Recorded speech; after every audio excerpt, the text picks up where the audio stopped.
Hi കൂട്ടുകാരെ, പുതിയൊരു വീഡിയോയിലേക്ക് എല്ലാവർക്കും സ്വാഗതം.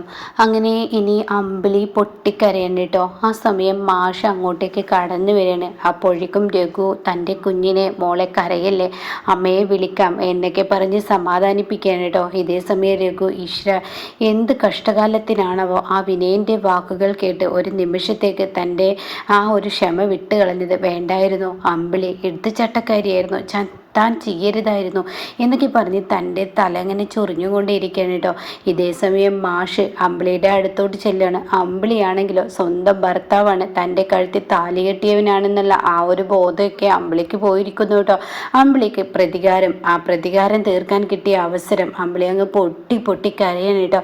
അങ്ങനെ അമ്പിളി പറയാണ് അയാൾ വൃത്തികെട്ടവനാണ് എന്നൊക്കെ പറഞ്ഞ് കരയുമ്പോൾ മാഷ് ചോദിക്കുകയാണ്, എന്താ മോളെ? അപ്പോഴേക്കും ചീരുവും അതുപോലെ തന്നെ ഈ പറയുന്ന മഞ്ചാടി അങ്ങോട്ടും ഇങ്ങോട്ടും പരസ്പരം നോക്കുന്നുണ്ട് കേട്ടോ. ചിരി ചോദിക്കുന്നുണ്ട്, രുകേട്ടനെ മായി വഴക്കിട്ടോ എന്നൊക്കെ പറയുമ്പോൾ ഉടൻ തന്നെ നമ്മൾ വീണ്ടും വീണ്ടും കരയാണ്.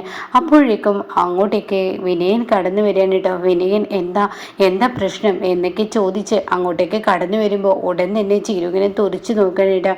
അപ്പോൾ അമ്പിളി പൊട്ടി പൊട്ടി കരയുമ്പോൾ മാഷ് പറയണം, മോളെ എൻ്റെ മോളിങ്ങനെ കരയാതെ കാര്യം എന്താന്ന് ഈ അച്ഛനോട് പറ, ഈ അച്ഛൻ ഏതിനും പ്രതിവിധി ഉണ്ടാക്കി തരാം, ഈ അച്ഛനോട് പറ, മോള് പറ എന്നൊക്കെ പറഞ്ഞ് താൻ വീണ്ടും വീണ്ടും ഇങ്ങനെ ആവർത്തിക്കുമ്പോൾ ഉടൻ തന്നെ അമ്പിളി പറയണേ, അയാൾ വൃത്തികെട്ടവനാണ്. അമ്പിളി ചേച്ചി കുറേ നേരമായല്ലോ രഘുവേട്ടനെ കുറിച്ച് ഇങ്ങനെയൊക്കെ പറയുന്നത്. രഘുവേട്ടൻ റൂമിൽ വന്ന് കിടന്നതാണോ പ്രശ്നം? അയാൾ എന്നോട് പെരുമാറാൻ പാടില്ലാത്ത രീതിയിൽ പെരുമാറി അച്ഛാ, അയാൾ എന്നെ കയറി പിടിച്ചു എന്നൊക്കെ പറഞ്ഞു അമ്പിളി അങ്ങ് പൊട്ടിക്കരയാണ് കേട്ടോ. ഇതേ സമയം വിനയൻ, അല്ല രഘുവേട്ടൻ എൻ്റെ കൂടെ കിടന്നതാണല്ലോ, പിന്നെ എങ്ങനെ രഘുവേട്ടൻ ആ റൂമിലോട്ട് കയറി? രഘുവേട്ടൻ ഇപ്പോൾ ഈ പണിയൊക്കെ ചെയ്യണോ? എന്നാലും അങ്ങനെയൊന്നും ചെയ്യാൻ പാടില്ലല്ലോ. ഒരു ഭാര്യയാണെങ്കിലും ശരി അവരുടെ റൂമിലൊക്കെ കയറി ചെല്ലുമ്പോൾ ഒരു അർദ്ധരാത്രി എന്നൊക്കെ പറഞ്ഞ് കിട്ടിയ അവസരം അങ്ങ് മുതലെടുക്കണം കേട്ടോ.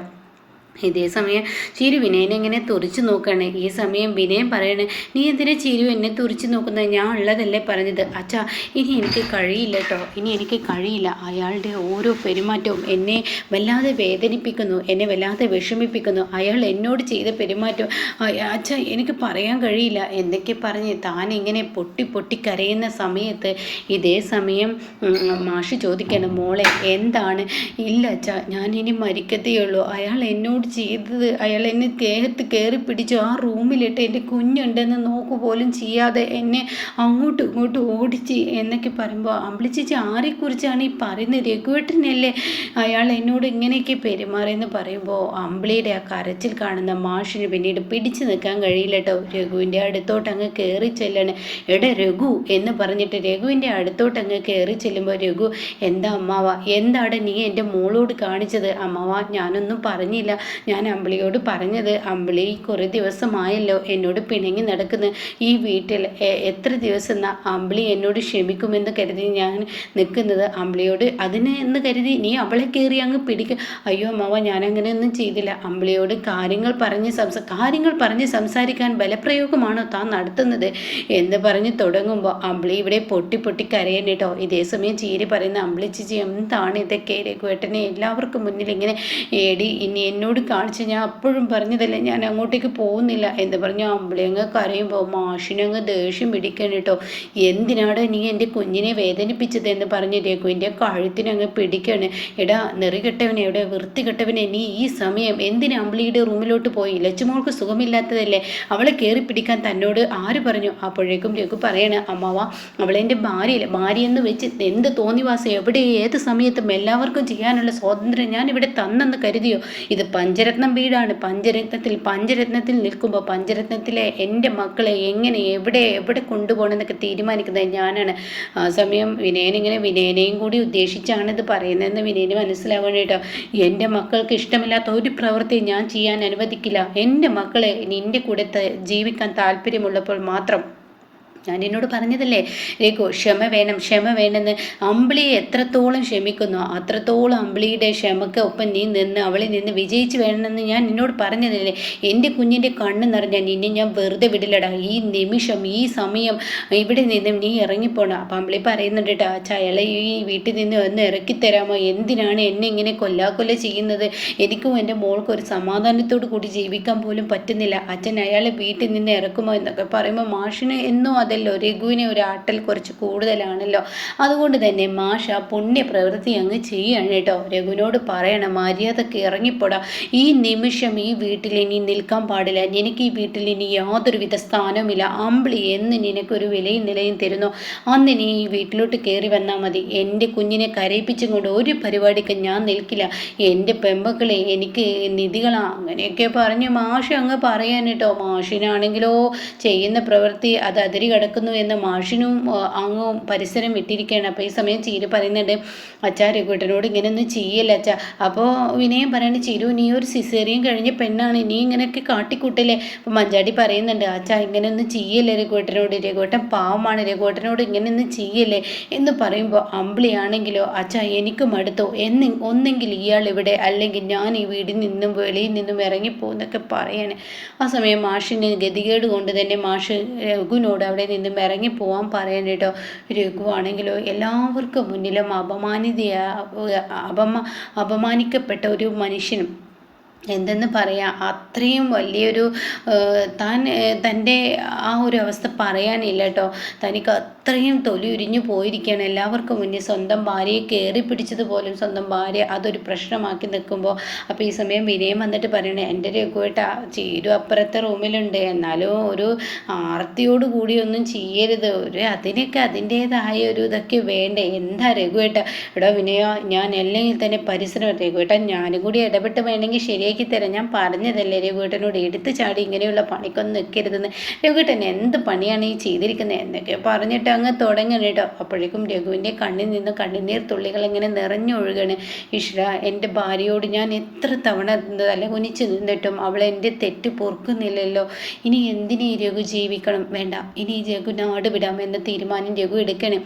അതേസമയം മാഷ് അങ്ങ് പോയി വാതിലടക്കം ചെയ്യണം. അമ്പിളിയോടാണെങ്കിൽ ആർക്കൊന്നും പറയാൻ പറ്റുന്നില്ല. അപ്പോൾ വിനയനാണെങ്കിൽ, ഈശ്വരൻ എനിക്ക് എന്താണ് ഓരോ അവസരങ്ങൾ കൊണ്ടുവന്ന് തരുന്നത്, ഇനി ഈ രഘുവിന് പകരം ഈ വിനയനാണ് ഇവിടുത്തെ സ്റ്റാർ എന്ന് പറഞ്ഞിട്ട് വിനയൻ സന്തോഷത്തോടു കൂടി കിടക്കുകയാണ് കേട്ടോ. അങ്ങനെ പിറ്റേ ദിവസം രാവിലെ ആയി. അമ്പിളിയാണെങ്കിൽ ചായ ഉണ്ടാക്കുകയാണ്. അങ്ങനെ എല്ലാവർക്കും ചായ ഉണ്ടാക്കി കൊണ്ടു കൊടുക്കുന്നു. കൂട്ടത്തെ രഘുവിന് ഒരു ഗ്ലാസ് ചായ ഇടുന്നു. അപ്പോഴത്തെ എടുത്ത് ചാട്ടത്തിൽ അമ്പിളി അങ്ങനെയൊക്കെ ചെയ്തത്. അങ്ങനെ ഈ സമയം രഘുവിന് ചായ കൊണ്ടുകൊടുക്കാൻ പറയാതെ പറയുന്നു മഞ്ചാടിയോട്. ആ സമയം മുറ്റത്തോട്ട് വാതിൽ തുറന്നു. കതകൊക്കെ കൊട്ടി അടച്ചിരിക്കുകയാണല്ലോ മാഷ്. അങ്ങനെ കതക് തുറന്ന് നോക്കുമ്പോൾ രഘുവിൻ്റെ വണ്ടി അവിടെ കാണില്ല കേട്ടോ. രഘുവിനെയും കാണുന്നില്ല. രഘുവിൻ്റെ ഫോണിലോട്ട് വിളിച്ചാൽ കിട്ടുന്നുമില്ല. അങ്ങനെ ഒരു ചർച്ചാ വിഷയമാവുകയാണ്. ചീരുവിനോട് വന്നിട്ട് പറയണേ, രഘുവേട്ടനെ അവിടെ കാണുന്നില്ല.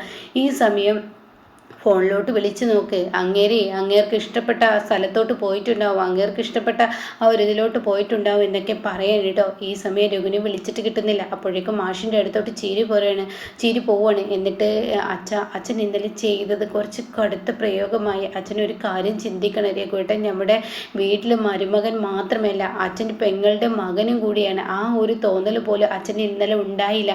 അമ്പിളി ചേച്ചിയുടെ സ്വഭാവം അറിയാലോ, ആരെങ്കിലും എന്തെങ്കിലും കിട്ടിക്കഴിഞ്ഞാൽ അമ്പിളി ചേച്ചി വെറുതെ വിടില്ല. അതങ്ങ് കുത്തിപ്പൊക്കി അമ്പിളി ചേച്ചി കൂടുതൽ പ്രശ്നങ്ങൾ ഉണ്ടാക്കും. പക്ഷെ അമ്പിളി ചേച്ചിയുടെ അതേ സ്വഭാവം ഇന്നലെ അച്ഛൻ രഘുവേട്ടനോട് ചെയ്യാൻ പാടില്ലായിരുന്നു എന്ന് പറയട്ടോ. അങ്ങനെ രഘുവിൻ്റെ യാതൊരു വിവരവും ഇനി കിട്ടില്ല. ദാസിന് വിളിച്ചു നോക്കും, മാഷ് രഘു അവിടെ വന്നിട്ടില്ല. ആമിക്ക് വിളിച്ചു നോക്കും, അവിടെയും എത്തിയിട്ടില്ല. രഘു ഇവിടെ എന്നറിയാതെ അമ്പിളിയുടെ കിളി പോവാണ് കേട്ടോ. ഇനി രഘുവിനെ ഓർത്ത് അമ്പിളി ദുഃഖിക്കുന്ന ആ നാളുകളാണ്.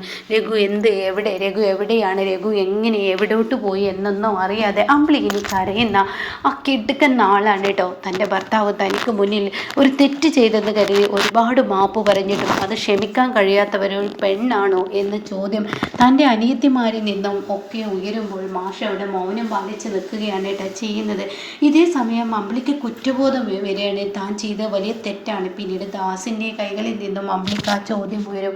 അമ്പിളി, ഒരു പെണ്ണ് ഇങ്ങനെയൊന്നും ഒരിക്കലും ആവാൻ പാടില്ല. സ്വന്തം ഭർത്താവിനെ ഒരു തെറ്റ് ചെയ്ത് ചെയ്തതിൻ്റെ ഈ പ്രധാന കാരണം എന്താണെന്ന് നിനക്കറിയാം അമ്പിളി.